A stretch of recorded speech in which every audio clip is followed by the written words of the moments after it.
Usa ka tulo ka bulan nga batang lalaki nga gingong gidagit sa usa ka babae sa Southern Philippines Medical Center o SPMC sa Davao City ang malampusong na rescue sa kapulisan. Suspect giling nadakpan. Ani ang report ni Jandy Esteban.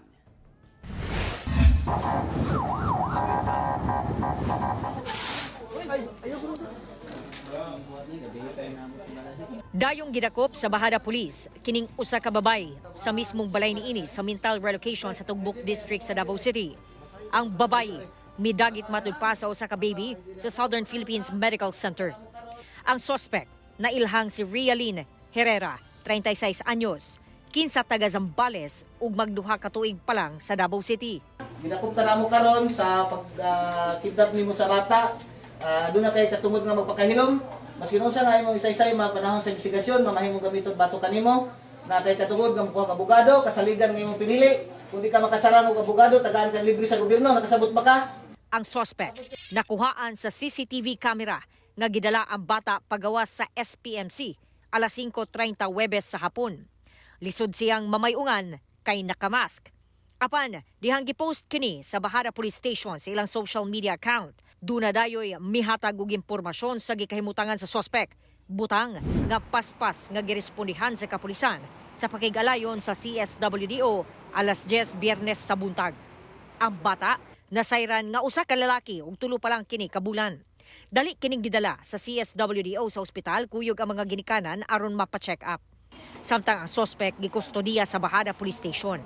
Giapil sa bugdala ang live-in partner sa suspect nga taga Davao City aron maimbestigahan kung duna ba kini partisipasyon sa pagdagit sa bata.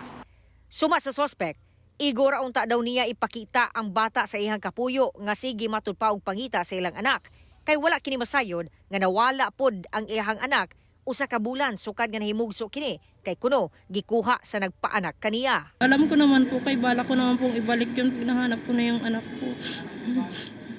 Wala naman akong planong kidnapin talaga yung bata, wala. Kaya hindi ko naman siya anak. Kailan mo sana siya isasauli yung bata? Bukas po idadala ko sana ba nung pinakita ko lang sa asawa ko tapos ibabalik ko na siya sa SPMC. Opo, kasi nagagalit na siya, nahanap yung anak namin. Ang iyahang kapuyo miingon nga wa gyud daw siya kalabutan sa pagkuha sa bata. Na wala jud ko kabalo anak kung unsay binuhatan niya nagtuo jud ko nga amuan ang anak. Base sa investigasyon, gilipat sa suspect ang inahan sa bata nga magpa-check up unta. Nangayo kuno og breast milk ang suspect sa inahan. Samtang gapuga og gatas ang inahan, gikugos sa suspect ang bata ug naghinay-hinay og gawas sa ospital. Humihingi po ako ng tawad sa kanila, hindi ko naman talaga intensyon yun. Kung hindi lang talaga dahil dun sa anak ko na nawala, hindi ko magagawa yun. Sumala sa Bahada Police Station nga dako kaayo ang tabang sa gihatag nga impormasyon sa katawhan sa paspas nga pag-rescue sa bata.